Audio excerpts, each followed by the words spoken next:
ফতুয়া দিচ্ছে কওমি মাদ্রাসাগুলোতে নাকি যাকাত দিলে যাকাত আদায় হয় না। কিছু কুচক্রী মহল ফেসবুক, সোশ্যাল মিডিয়া, অনলাইনে ইদানিং দেখবেন, ইদানিং এই বছরে এসে নতুন করে আমরা এই সমস্ত কিছু শুনতেছি। আপনারা ফেসবুকে দেখবেন, ইউটিউবে দেখবেন, টুপি আর দাড়ির বিবেচনা করলে আমার চেয়েও বড় লম্বা লম্বা টুপি, দাড়ি আমার চেয়েও বড় বড় দাড়ি, আল খেল্লা জুব্বা পাগড়ি যদি দেখেন বড় বড়, ফতুয়া দিচ্ছে কওমি মাদ্রাসাগুলোতে নাকি যাকাত দিলে যাকাত আদায় হয় না। আপনারা অনেকেই দেখেছেন এক শ্রেণীর মৌলবী, এক শ্রেণীর লোকজন লেবাসধারী, যারা মূলত এই সমস্ত ফতুয়া দিয়ে দ্বীনকে, ইসলামকে মাদ্রাসাগুলোর ক্ষতি করার পায়তারা করছে। কথা বলুন ঠিক কিনা? এরা আসলে মৌলিকভাবে ইসলামের লোক নয়, এরা ইসলামের লেবাসে বিধর্মীদের এজেন্ট। কথা বলুন ঠিক কিনা?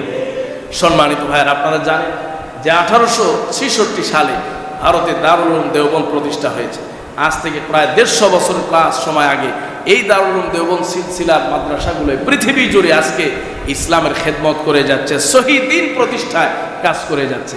আমাদের বাংলাদেশেও হাজার হাজার লক্ষ লক্ষ মাদ্রাসা আছে, যেই মাদ্রাসাগুলোতে লিল্লা বোর্ডিং আছে, এতিমখানা আছে, গোরাবা ফান্ড আছে। এই ফান্ডগুলো কিন্তু আপনাদের, আমাদের সর্বস্তরের মুসলমানদের দান, সাধারণ অনুদান, সদাকা, যাকাতের অর্থে পরিচালিত হয়।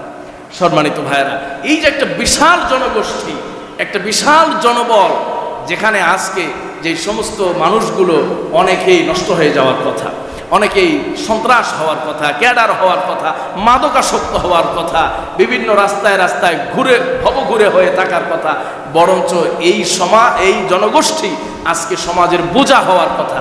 কিন্তু এর পরিবর্তে দেখেন, এই আপনাদের যাকাতের অর্থে পরিচালিত এই সমস্ত মাদ্রাসাগুলো, সাদাকাতুল ফিতরের দ্বারা পরিচালিত মাদ্রাসাগুলোতে যে সমস্ত দুস্থ দরিদ্র পরিবারের সন্তানগুলো নষ্ট হয়ে যাওয়ার কথা, সেগুলোই আজকে ওলামায়ে কেরামের তত্ত্বাবধানে, এলাকার দিনদার মুসলমান মানুষদের তত্ত্বাবধানে এই সমস্ত মাদ্রাসায় এসে এরা শুধুমাত্র দেশের সুনাগরিক নয়, বরং এই পৃথিবীর শ্রেষ্ঠ মানুষ হিসেবে রূপান্তরিত হচ্ছে। কথা বলুন ঠিক কিনা? সম্মানিত ভাইরা, কিছু কুচক্রী মহল ফেসবুক, সোশ্যাল মিডিয়া, অনলাইনে ইদানিং দেখবেন, ইদানিং এই বছরে এসে নতুন করে আমরা এই সমস্ত কিছু শুনতেছি। আপনারা ফেসবুকে দেখবেন, ইউটিউবে দেখবেন, টুপি আর দাড়ির বিবেচনা করলে আমার চেয়েও বড় লম্বা লম্বা টুপি, দাড়ি আমার চেয়েও বড় বড় দাড়ি, আল খেল্লা জুব্বা পাগড়ি যদি দেখেন বড় বড়, ফতুয়া দিচ্ছে কওমি মাদ্রাসাগুলোতে নাকি যাকাত দিলে যাকাত আদায় হয় না। আপনারা অনেকেই দেখেছেন এক শ্রেণীর মৌলবী, এক শ্রেণীর লোকজন লেবাসধারী, যারা মূলত এই সমস্ত ফতুয়া দিয়ে দ্বীনকে, ইসলামকে মাদ্রাসাগুলোর ক্ষতি করার পায়তারা করছে। কথা বলুন ঠিক কিনা? হাজার হাজার বছর ধরে এভাবে দ্বীনের খেদমত চলে আসতেছে। 150 বছরের ইতিহাস আপনাকে বললাম। এদেশের মানুষ কওমি মাদ্রাসায় আস্থার সাথে তাদের যাকাতের অর্থ দিয়ে এদেশে প্রতি বছর হাজার হাজার লক্ষ লক্ষ কোরআনের হাফেজ তৈরি হচ্ছে, লক্ষ লক্ষ আলেম তৈরি হচ্ছে, মুফতি তৈরি হচ্ছে, মুহাদ্দিস তৈরি হচ্ছে। এখানে সরকারি ন্যূনতম সামান্য পরিমাণও কোনো বরাদ্দ থাকে না, কেবলমাত্র আপনাদের সার্বিক সহযোগিতায় এই খেদমতেই বাংলার জমিনে হচ্ছে। সম্মানিত ভাইরা, যারা এই খেদমতকে ব্যাহত করতে চায়, চক্রান্ত করতে চায়, এরা আসলে মৌলিকভাবে ইসলামের লোক নয়, এরা ইসলামের লেবাসে বিধর্মীদের এজেন্ট। কথা বলুন ঠিক কিনা?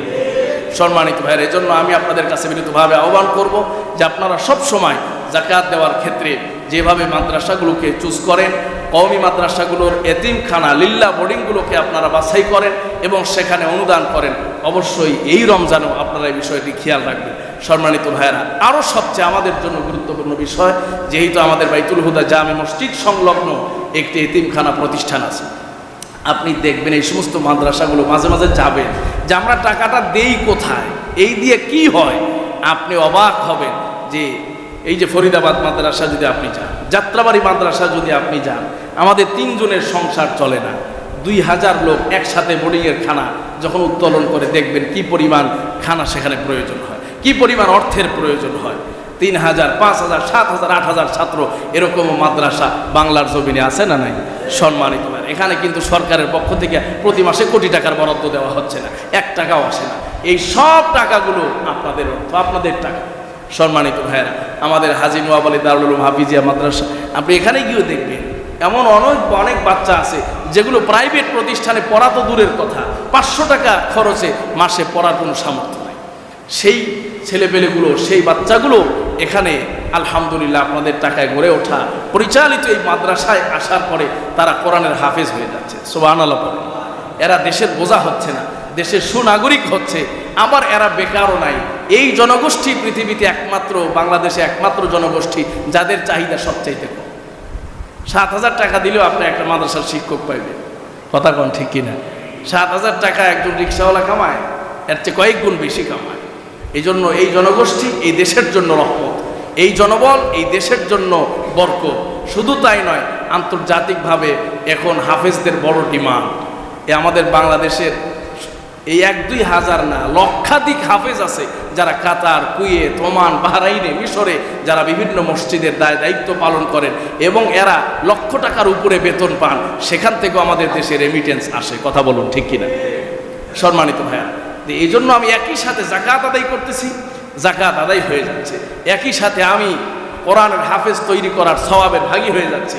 একই সাথে আমি এদেশের সুনাগরিক গঠন করার সওয়াবের ভাগী হয়ে যাচ্ছি। একই সাথে আমি সাদাকাতুল জারিয়ার একটা প্রজেক্ট আমি বাস্তবায়ন করে রেখে যাচ্ছি। একই সাথে এই সমাজের বিনির্মাণে আমি একজন গর্বিত অংশীদার হচ্ছি। এই জন্য সার্বিক বিবেচনায় অবশ্যই আপনারা যাকাতের অর্থ যেমনটা নিজেদের আপনজনদেরকে দিবেন, সাথে সাথে আবার আপনি আমাদের এই কওমি মাদ্রাসাগুলো অবশ্যই খেয়াল রাখবেন, যেখানে বিশ্বস্তভাবে এতিমখানা আছে, এতিম ছাত্র আছে, দুস্থ আছে, দরিদ্র আছে। দেখা যায় 3,000 টাকা মাদ্রাসায় খাবারের বিল, বাবা মাত্র 1,000 টাকা দিতে সামর্থ্যবান। কি করা হয় মাদ্রাসাগুলোতে? ওই 2,000 টাকা যাকাতের ফান্ড থেকে ভর্তুকি দেওয়া হয়, কথা বলেন ঠিক কিনা? 500 টাকা দিতে পারবে, বাকি 2500 টাকা যাকাতের ফান্ড থেকে দেওয়া হয়।